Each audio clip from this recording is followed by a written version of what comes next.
uh, Finance and Governors Committee meeting for December 14th, 2021. And let me read some instructions for live public comments and after opening ceremonies.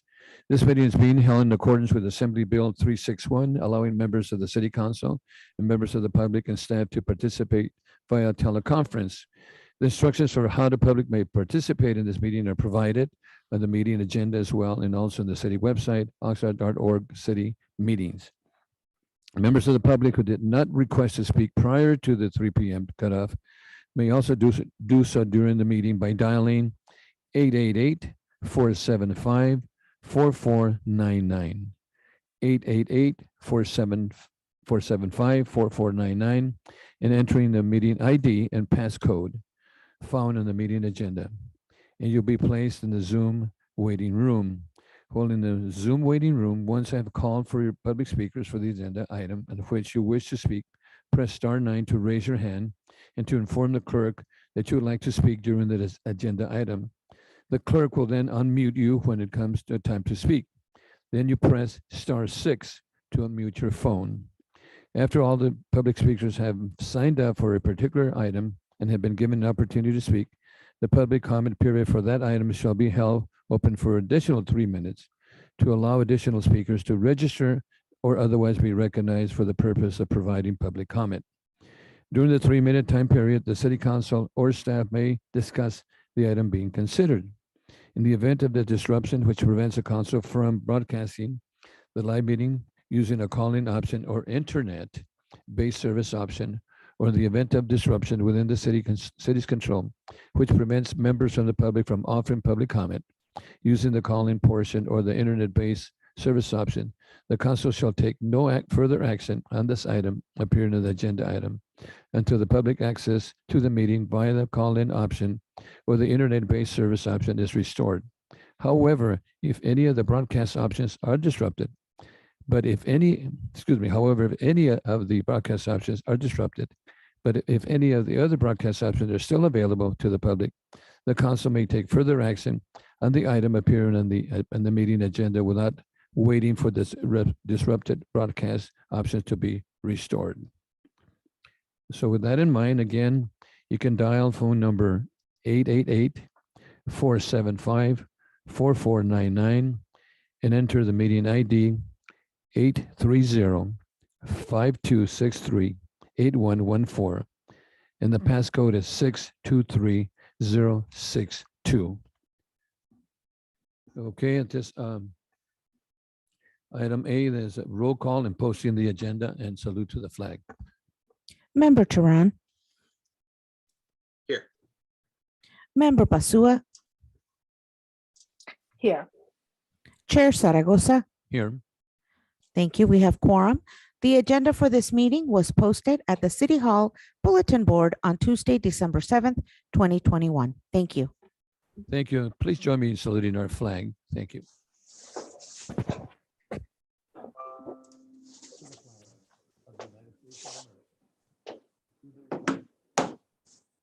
One nation, under God, indivisible, with liberty and justice.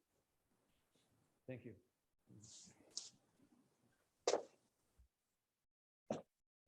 Okay, so our next item is public comments, and Madam Clerk, I understand we have one speaker, Walter Snyder. Mayor, Mr. Snyder is not available at the moment. However, I will start the 3-minute timer Okay, for so we'll anyone announce the that would 3 like to minutes, call in. the Thank 3 you. minutes for any additional speakers that might want to speak at this time. Thank you.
Sounds like you could have used some music. Where's the music, Mr. City Manager? It's all being saved for the Public Works Committee. Hmm. Okay, we have another 12 seconds.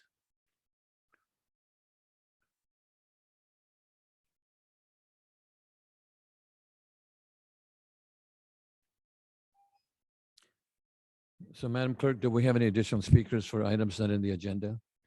Mayor, we do not have any additional speakers at this time. Thank you Thank so you. much. Our next item is the consent item, and this is City Clerk Department.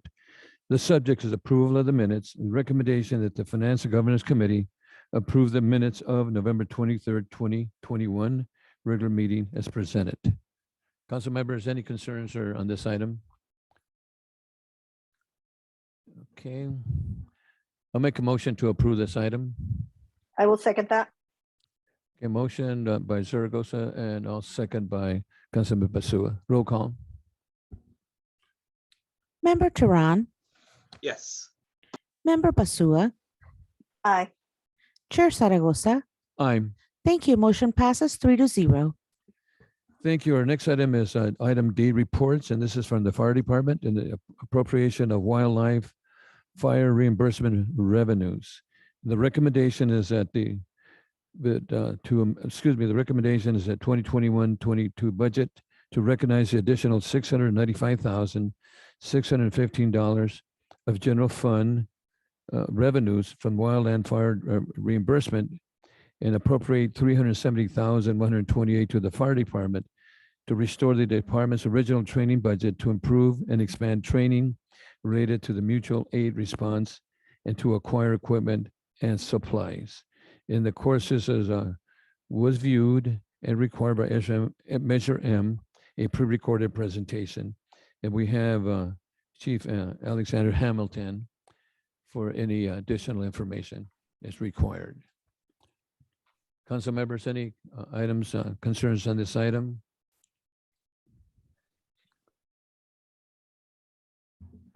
So Mayor, as we're waiting for questions, perhaps since there are no speakers registered, maybe we can start the clock on and announce that people may call in to register if they want to speak on this item and let the clock run for 3 minutes. So we'll start that clock.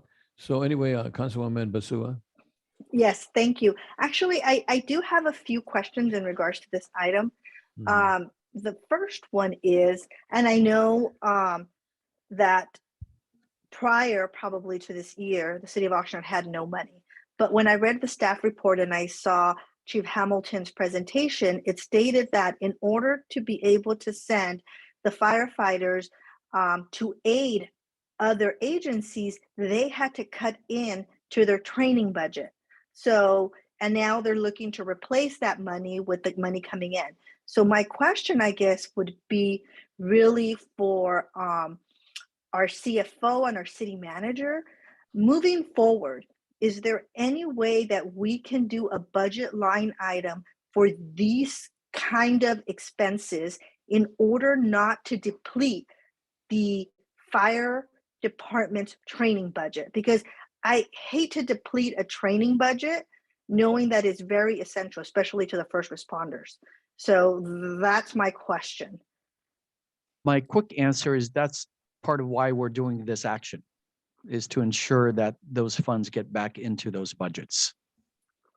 Right, but in the future, can we do a special line item just for that purpose in order not to have to come back to us to ask for those budgets to be replenished? Right. Well, there is a training line item already, and then this particular action here would do what you're suggesting, is to get it in there permanently. Beyond that, though, in terms of these wildland reimbursement, administrative reimbursements, you know, that kind of goes up and down depending, unfortunately, depending on the state of the state in terms of fires, and what we do with the remainder of the city budget. Right. So I would like to see that we no longer touch the training budget in order to accommodate the expenses of the firefighters going out of our city. I would like to see a budget item Even, if we don't use it, we don't use it, great. But that way, the fire department will continue to have training and won't have to stop in these cases. It was just a suggestion. No, Mr. Mis- I think I certainly agree. I'm sure the chief does, and Chief, you can jump in here. But it is a question of when budgets are tight, where the council balances the budget. But there's also a difference between those staff that have mandated training and then all the other training that we should have, want to have, and need to have. And I think those are the budgets that normally get cut. Chief, anything to add?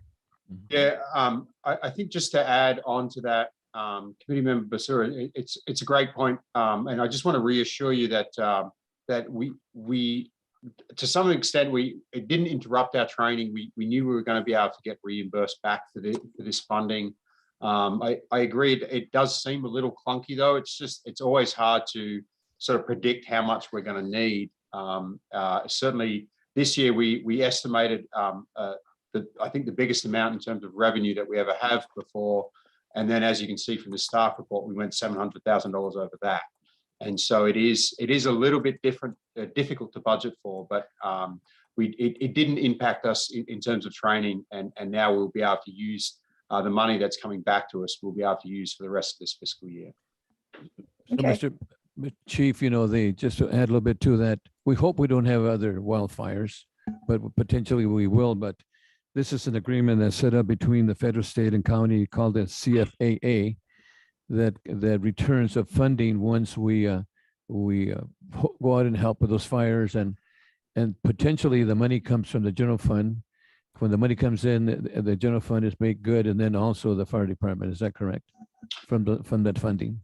Yeah, that is correct. And a big piece about this staff report and what the what we've been working on with the finance department, the city manager's office, is to be able to use that administrative surcharge that you see in the staff report to be able to provide professional development for our firefighters so they are safer when they go out on a wildland fire. And that's all done through that agreement, like you said, that CFAA agreement.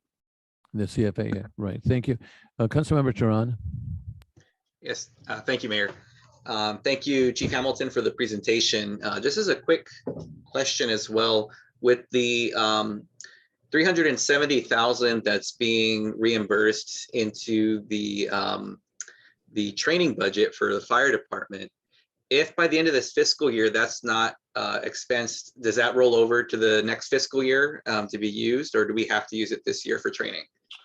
No, it needs to be used this year. We should be able to get that training completed within this fiscal year. Okay, so there is a plan for expenditures to ensure that's spent down. Correct. Yeah. So we've been planning we sort of needed to wait and see how much money would be coming back to us. But we do have a plan to provide additional training to our personnel. And obviously anything that's left over will come back to the general fund. Okay, thank you very much. Thank you. And by the way, council members, and we did start the 3-minute rule, and that's up, Madam Clerk. So we need a motion on this item.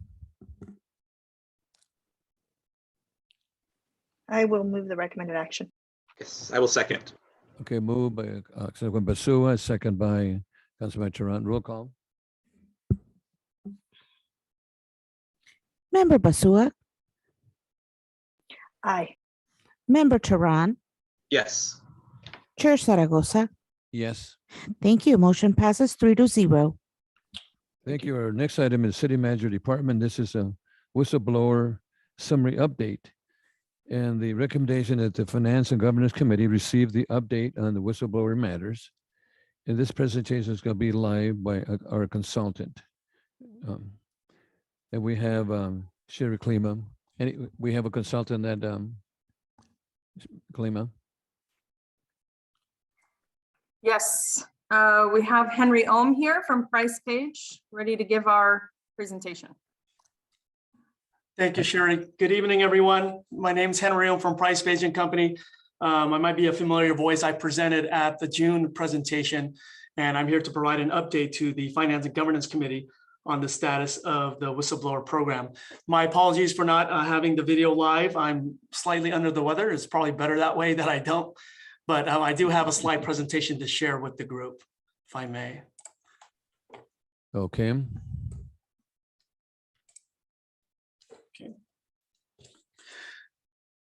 So as I shared earlier, our firm does monitor the whistleblower program on behalf of the city of Oxnard, and that means that we have a number of mechanism for concerned citizens, residents, employees of the city to be able to report potential allegations of fraud, waste, or abuse from an anonymous source to us, and we monitor that process. And there are a number of ways to submit a complaint. It can be done via email directly to our firm. It could be mailed in, faxed, phoned, through a hotline. And the most common method of submitting complaints that we've received is through the website. You can go to the website of the city of Oxnard, and there is a link that will take the complainant directly to our website, Price Page and Company, an independent accounting firm that's monitoring this. So all complaints received gets housed with us. It does not get shared with the city of Oxnard. So we manage that process. Okay, just wanted to share that with everyone just in case I haven't done that in the past. So anyways, we do report on the status of the whistleblower program on a semi-annual basis. As I shared earlier, the last one was in June. I will be presenting the complaints that have been received from May through the end of November of this year. So this presentation has been updated to reflect the current complaints received. Since I have presented these slides before, I will be summarizing going through them. And if there's a specific question, please feel free to raise your hand and let me know. I'd be happy to answer it as they come up. You don't have to wait till the end or anything like that. But a quick summary for everyone. This program was established by the city back in 2017. And again, the complaints that were received comes through us directly. And again, I want to emphasize the fact that the complaint is kept confidential. We do not share the identity of the complainant with anybody unless we are required by law conducted under a criminal investigation. So that's an important thing to note. Also important for us to note is that we focus on fiscal related matters, financial related matters. So other matters that we do receive, and a majority of them are non-fiscal related, they do come to us and we will forward them to the appropriate department. Obviously, if it's a complaint related to a specific department, we're not going to send it to that department. We would work with the city to determine the most appropriate course of action. But when we do receive a complaint that's fiscal related, what our firm does is we review the complaint for merit prior to launching an investigation. So that means that not everything that comes through the whistleblower hotline will be investigated. We basically have to screen it first to determine whether we need to further review it or not.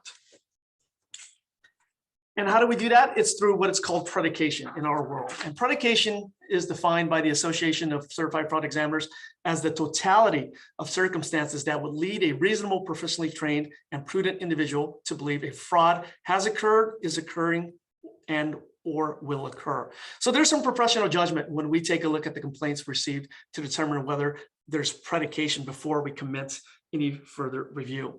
And there are thresholds that we go through. There are quantitative and qualitative thresholds that we review, and each complaint that we get that is considered to be fiscal related gets assessed as high, medium, or low. So matters that are 75,000 or above considered high, 25 to 75,000 is medium, and low priorities exposure to the city of $25,000 or less. So that's quantitative. Then we also assess the qualitative aspect of those complaints. High priority involves high level of management, collusion of multiple wrongdoers. So if this is an allegation against someone at a very high level, it's considered to be high under the qualitative assessment. Medium would be abuse of authority, low to moderate employee involvement, etc. And low would be isolated incidents of time abuse, wasteful practices, things of that nature. So when we make that assessment of priority of high, medium, or low, we take into consideration both quantitative and qualitative. From the last time I presented this whistleblower update to the Finance and Governance Committee back in June, May 19th through November 29th, we received a total of 18 complaints, and they have been summarized here on this slide. And if you want to see the information in detail, we did submit to the city detailed information. This slide, this actual presentation, and another memo that outlines what took place between this period. But a total of 18 submissions received between May and the end of November. Okay. Here's a quick summary of the allegations that were received. One was related to code violation, 2 related to noncompliance, potential noncompliance with laws and regulations, 2 potential related to ordinance violation, 1 related to policy violation, 2 related to safety concerns, and 10 matters unrelated to the cities for a total of 18. Now, I also want to emphasize the fact that even though we have these titles of policy violation, the ordinance violation, they're allegations. It doesn't mean that we vetted all this through and have confirmed, but this is the classification of that type of complaint. So of the total 18 complaints received in that period, there is 1 matter that does meet our criteria of whether we want to pursue, not an investigation, but we're still in the predication phase. And that's related to a potential policy violation. We do not talk about the nature of ongoing reviews. So once that matter has been resolved, we will be able to share that with the Finance and Governance Committee. And of the 18, there were 2 matters that were potentially related to noncompliance with laws and regulation. However, that matter is already being handled by external parties. So in an effort not to duplicate resources and efforts by the city, we do not review that as well. Okay. This might be tiny on your screen. I hope it's not. But this is a summary of all the complaints received from the inception of the whistleblower program from fiscal year 2018 all the way through fiscal year 2020, which we're currently in right now. And so you can see that the number of submissions have been fairly comparable with fiscal year 2019 being one of the lower years. But as you can see, there's a number of different complaints that get submitted to us through the whistleblower program. And again, we do receive those complaints and we do forward them to the appropriate department. However, not all of them meet the criteria of fiscal related or have merit for us to further investigate. Okay, so a total of 117 complaints received since the inception of the whistleblower program.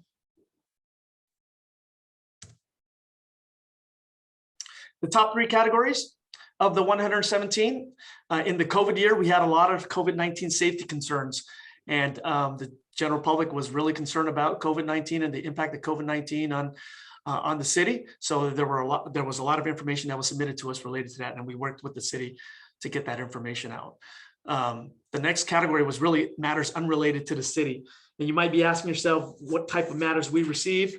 Unrelated to the city. It could be anything from my neighbor's car was stolen, or my neighbor's playing loud music. They're playing music at 2 a.m., things of that sort. And again, we forward those to the appropriate department, but they are unrelated to the city. And then the third main category is personnel complaints and potential code violations. So to date, we have substantiated and investigated a total of 2 out of the 117 complaints and allegations received as part of the whistleblower program. So it means that we are looking, there are sometimes that information comes to us through the whistleblower program that has merit, and we do investigate and we follow through on those complaints and allegations, but very low number compared to the overall submissions. So I know that was a very quick summary Thank you. of what's gone on with the whistleblower program. So I'd be happy to answer any questions that. Thank you, Henry. Before that, do we have any speakers on this item? Any? No speakers at this time, Mayor, but I will start the 3-minute Start the timer. 3-minute rule. Thank Okay. you. Council members, while we wait for the 3 minutes, any questions, concerns here from Henry? Councilman Wilma Basua? Thank you, Mayor. If I can just ask that fiscal related be defined for purposes of everyone at home that don't realize this is only the whistleblower program, just for what I would call waste of city money. If I can just get that definition. That's a great question. So what we define as fiscal related, anything that when you think about it, it deals, there's a fiscal impact to the city. And there's a financial impact, there's financial exposure to the city. That's kind of how we define fiscal related. Now, certainly there could be potential policy violations, right? If there are violations that may result in penalties, that would fall under that category as well. So what I could remember regarding the matters that we did ultimately investigate, there was a report that we put out after the investigation was complete regarding the parking receipts. The beach parking receipts, how cash collection was being handled, that's fiscal related. There was another matter related to it's escaping me at this point, but so anything really that deals with dollars that has an exposure to the city, that's what we would consider to be fiscal related. Thank you. So anybody that calls into this whistleblower hotline when they're complaining, maybe in regards to their supervisor or just something that they think is unfair, that does not get viewed by you. That is, I'm assuming that goes directly to the HR department or whatever department is handling that. That is correct. So we actually do get those complaints from time to time as well, potential favoritism or unfair treatment. So those are going to be categorized as non-fiscal related. And we first work with the department to determine, HR department to determine whether this is an ongoing matter or not. And so we work with them to get that reviewed. Thank you. Those are all the questions I have, Mayor. Thank you, Henry. So my question is somebody calls with a 311, is that considered part of the whistleblower program? Because I think you mentioned if somebody calls in regarding no pickup of their refuse or something's out there on the street, I think you mentioned something like that. Is that correct, or is that something else? We do get that from time to time as well, and that also falls under the category of non-fiscal related. But again, every single complaint that we receive, we call we dispose of. That's what we do on our end. It either there's not enough information for anybody to do anything because it was there's not enough information to follow up, or it goes to the appropriate department. That's the dissolution of that matter. So if they do call with the matter of trash not being picked up, we don't ignore it. We do forward it to the appropriate department. And my last question would be that there was two matters related to potential non-compliance with laws and regulations, and those were handled by the department heads, or? That is an ongoing matter at this point. And so it's something that the city is aware of, and we've had conversations with the city about. So they are handling it, and therefore to not duplicate the efforts and resources, we are not reviewing that as well. Okay, Mr. City Manager. Yes, thank you. I just wanted to follow up on Councilwoman Basua's questions. I want to be clear. So they triaged the call and then they referred back to us, and depending on the nature of the allegation or the severity of it, we don't always handle it in-house. So in some cases, we farm that out immediately to a independent third-party investigator. In some cases, depending on, again, the nature of it, we actually send it straight to the district attorney's office, and in some cases to our police department. So it really depends on the nature of the complaint. Mr. City Manager, I think that's a good understanding, because my understanding is that if we have a whistleblower and it's against the city by a city employee, then they figured, well, we're going to cover it because it's a city employee, but you say it potentially is handed out to a third party, which makes it a lot more neutral, which is it's good. Okay, so we don't have any additional speakers. We went through our 3-minute rule. No additional speakers. So I'd like to make a motion to approve this item. I will second. So, Mr. Mayor, this is a receipt of the report. So there's no action contemplated. So this can just be considered a receive and file. That's a receive and file. Thank you so much. Our next item is a City Attorney Department. This is City Council Procedure Manual Update. And the recommendation is the Finance and Governance Committee review the proposed update to the City Council Procedure and Manual and provide direction. And this is by our City Attorney. Thank you, Mr. Mayor. Every 2 years, your policy requires that we review the policy. And that last time it was updated was in November of 2019. So we're at that review and update time period. So I have just gone through the policy and provided in your agenda packet a red line showing some things that I am suggesting be changed, and those involve use of consistent terms, updates to internet links that appear in the document, and numerical data that's cited, conforming certain policies to the council's current practices, as well as recent changes to applicable laws. So tonight's agenda item isn't intended to be a final say on this by any means. In fact, it's more to transmit to you a red line showing my suggested changes and to allow you, if you haven't already, to review the document and provide direction regarding any other changes that members of the committee would like to suggest. And I anticipate that we will bring this back at a future meeting for further discussion and set it up for an action to recommend to it for the updated policy to go to the council. Okay, so it can be brought back to the Governance and Finance Committee once you have the input. Yes, so if you provide direction, if you have any tonight, or more likely, since I know that everybody's busy at the holiday season, we'll put it on for a future agenda, during which time the members of the committee can take a deep dive into the document and prepare any other suggested revisions they have, and we can go over those at that future meeting. Okay, so before we go to Councilman Teran, do we have any speakers on this item, Madam Clerk? Mayor, we do not have any public speakers at this time. However, I will set the timer for 3 minutes. Thank Well, now you. it's a 3-minute rule. Okay, thank you. Councilmember Teran. Thank you, Mayor.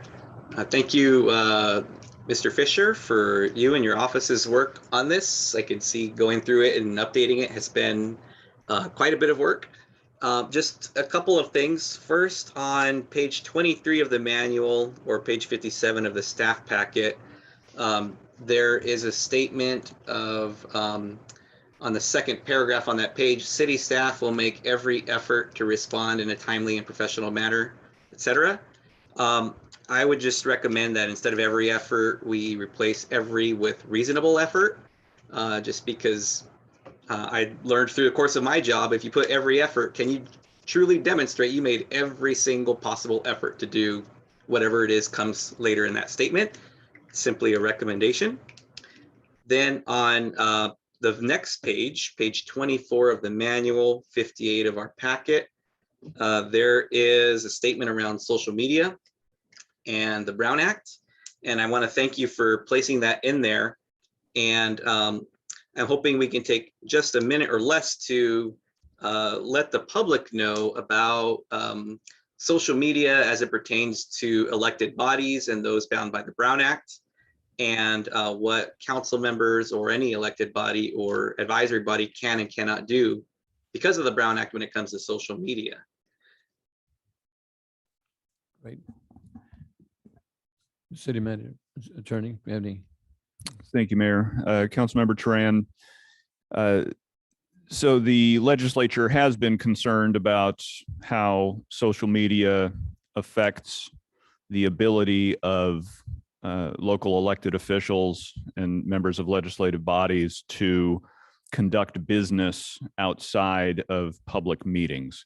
So even though a forum like Facebook may be accessible to the public, that doesn't mean that it meets the requirements of the Brown Act in order for a majority of the members of a body to discuss a matter of public business and reach a consensus.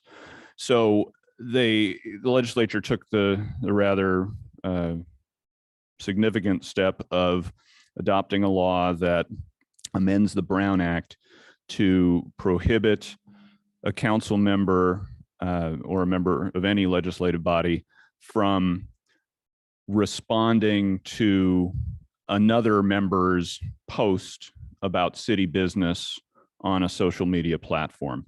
So essentially the shorthand rule is you can't even give a thumbs up emoji to a comment that another member of the legislative body has made on an item of public business. So it's something that does need to be called out. And I think I agree with you, it is important for the public to hear this, since it's something they may not think of as being something that the Brown Act would control. So if you have any more questions about that, I can provide more detail outside of the meeting. That's basically the shorthand of it. And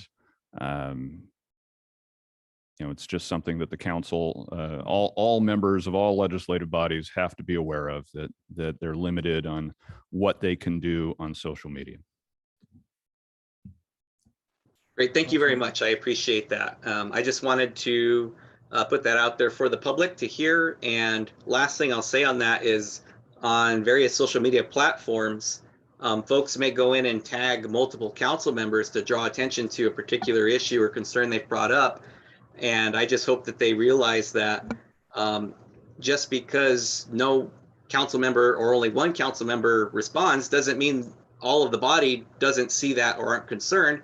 But because of the Brown Act, if any council members or multiple council members liked it or commented on it, there could be an issue with the Brown Act being brought up. And lastly, none of us have any official social media accounts assigned to us by the city. Any of us who are on social media are there of our own accord. So I just wanted to put that out there. Last thing, thank you for omitting or striking out the council can also receive and send faxes. I don't find myself doing that often, so I'm happy to see it removed from the manual. And that's my comments. Thank you, Mayor. Thank you, council members. Those are good points. The question I have, or really basically, there's a lot more reading to this, Mr. City Attorney, but one of the things that I like, and I probably want to thank also the city manager, is that, the mission statement is so important. Is the mission of the city government is to ensure that the Oxnard will have a clean, safe, prosperous, and attractive neighborhoods with open and transparent government. I think that's so important that we understand that and the public understands that, and also the 13 functions that the city fulfills.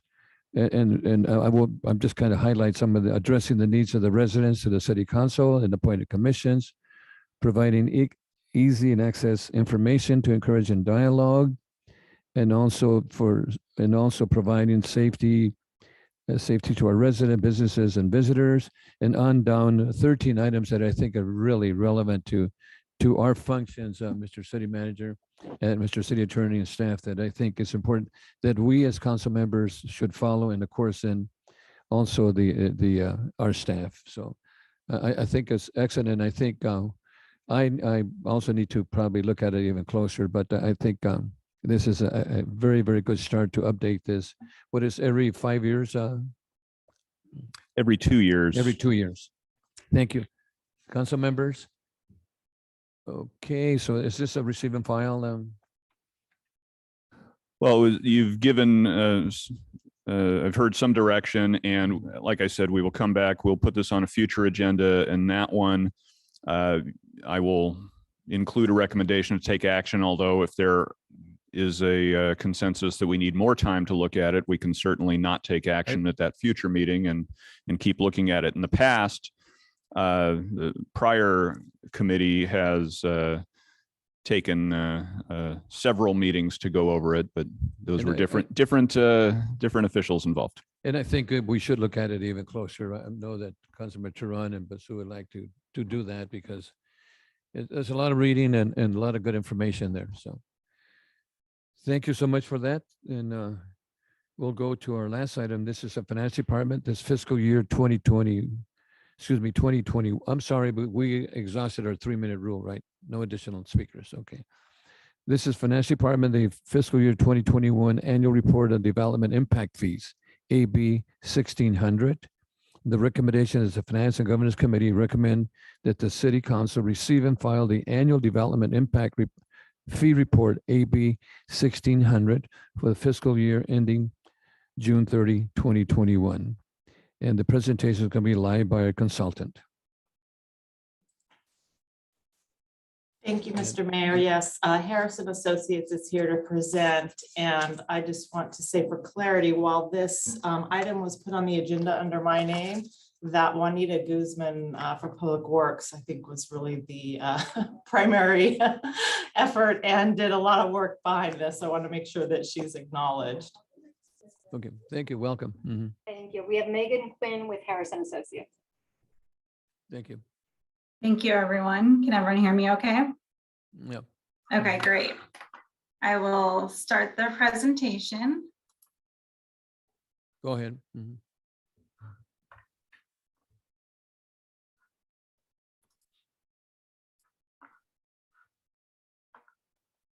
Can everyone see it okay? We can see it. Mhm.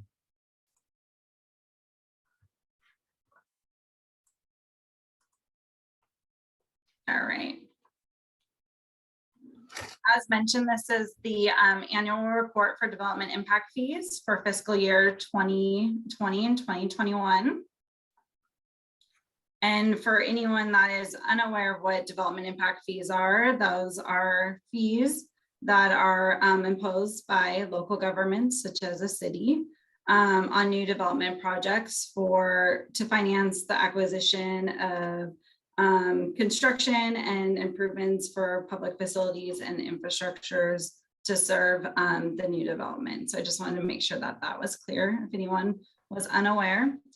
As already stated, but I would like to restate the recommendation for this AB 1600 report is that the Finance and Governance Committee recommends that the City Council receive and file the annual development impact fee report, AB 1600, for the year ended June 30th, 2021. Just to give a little bit of additional background on Assembly Bill 1600 and the annual report.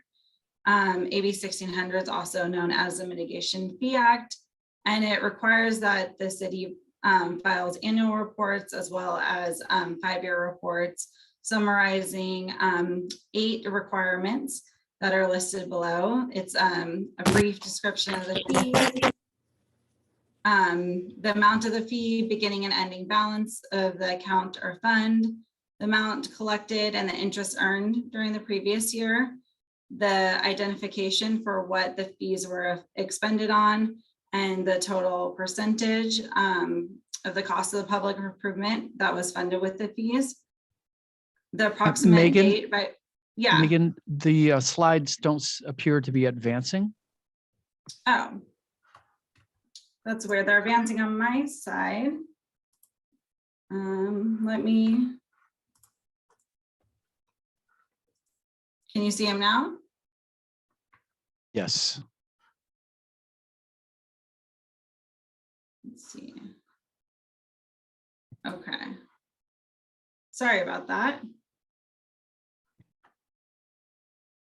Can everyone see that now? Yes, thank you. Okay, I'm sorry about that. I'm not sure what's going on with technology, but it seems to happen sometimes. Here's the 8 requirements that I was going over. As I was mentioning that it's a brief description and the amount of fees, the amount collected, identification of what was expended, the date for which the construction of the public facilities and improvements in the future, descriptions of any interfund loans, and identification of refunds made. There are currently 11 development impact fees or funds that are included in this AB 1600 report: parks and recreation fee, storm drain, traffic circulation fee, there's a growth requirement and capital fee, mobility fee, art in public places fee, water resources, water capital facility, wastewater collection, and a wastewater treatment connection fee. So these are all the fees that have to be accounted for in the annual AB 1600 report. I apologize if this is a little bit of a smaller table and this is broken up because it would be really small if all 11 fees are on here. But this shows a summary, and this is really where the main breakdown shows the starting and ending balance for all of the funds and all the revenues and expenditures that have been collected in the last fiscal year, as well as any interest, whether it's been positive or negative, depending on the funds. Any other expenditures such as indirect charges, other bank charges, and any transfers in and out. This shows all of the first, I think it's 7 funds, excluding the water and wastewater funds. And as shown on this table, all of the ending balances are positive. Then we'll get to the water and wastewater resource and capital facility fee, as well as the other 2 wastewater connection fees. These as well have a positive ending balance. I'm going to just go over quickly the expenditures table. There's a lot of tables in the AB 1600 report if everyone received and looked over that, and I didn't think we'd want to go through all of the tables, but this is a very important table for the AB 1600 report. It goes through the budget for the projects that are planned for each fund, as well as the percent that's planned to be funded by the fee for each fund and the approximate construction date. This, if we go back to that previous slide, is number 5, 6, and 7 of the AB 1600 requirements. There are, for the Parks and Rec fee, 3 different projects that are planned for these funds. For the storm drainage, there's a couple different projects planned, as well as some indirect charges. As typical with most transportation or circulation fees, there's a lot of planned projects. And this goes over all of the different projects from the traffic, CIP, as well as the budget. And it includes the amount that would be funded by the fee. As shown, some of these are funded by 100% or a portion of the development impact fee. I don't know if you can see this very well or not, but hopefully you can see it. There's for the growth requirement capital fee, there's a fire station 4 rebuild that's planned to be 50% funded by the development impact fee, as well as some other minor charges. And let me know if you have any questions as I go through this, and I will definitely answer any questions at the end. Thank you. Thank you. Madam Chair, do we have any speaker in this item? No speakers, Mayor. Thank you. So we'll start the 3 minutes then. Yes, I will start the 3-minute timer. Thank you. Thank you. Council members, any concerns on this item? Any additional? This is an annual report that we have to report annually. Is that correct? And Yeah, that's correct. It's a legal requirement that we do so. That is correct. Yeah. So this is a legal requirement set forth by AB 1600. And it's has to be done annually. And then there's also another requirement that for every 5 years, and that has a few additional requirements, but the city's already in compliance with that 5 years. And just to go through the rest of the tables, there's a few more projects on each one of these. And it also talks about beginning, ending balances and revenues collected, interest collected, and so forth. And they come out with a summary for each fund, correct? Yeah. Okay. And just like the beginning summary table, there's a summary in the report, and then there's also a summary similar for each of the funds. And there's no direct financial impact to receive or file this report.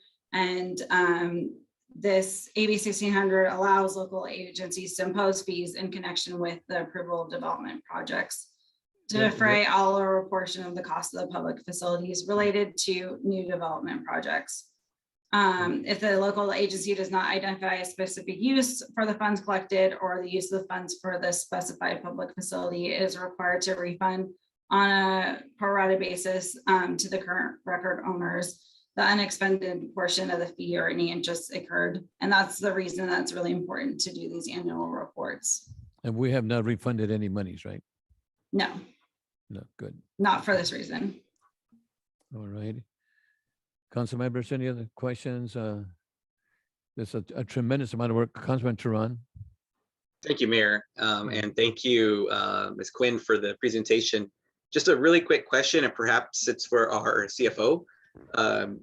The development impact fees, is that something that can be seen on our city's website using the financial reporting tool? Is there a filter or some way folks can see those directly using that tool? I Yes. believe, I'm sorry.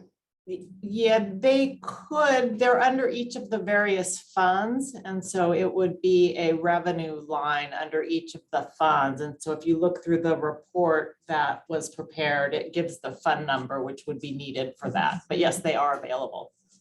Okay, as if they look at the revenue line. Okay, thank you. And thank you again to staff, and it's a tremendous amount of information that you provided. But so we want to thank you for that work. And so we don't have any additional speakers on this item. No additional speakers. Thank you, Mayor. Okay, so I'd like to make a motion to approve this item and recommend that the Financial Governance Committee recommend that we send this to the annual development impacts to the City Council. Can we have a second? Yes, I'll second. Okay, there's a first by Zaragoza, second by Turan. Roll call. Member Turan, Yes. Chair Zaragoza, Yes. Member Basua. Aye. Thank you. Motion passes 3-0. And council members, item E, do we have any items for future agendas? I don't have any, none. Okay, then we are adjourned. Thank you.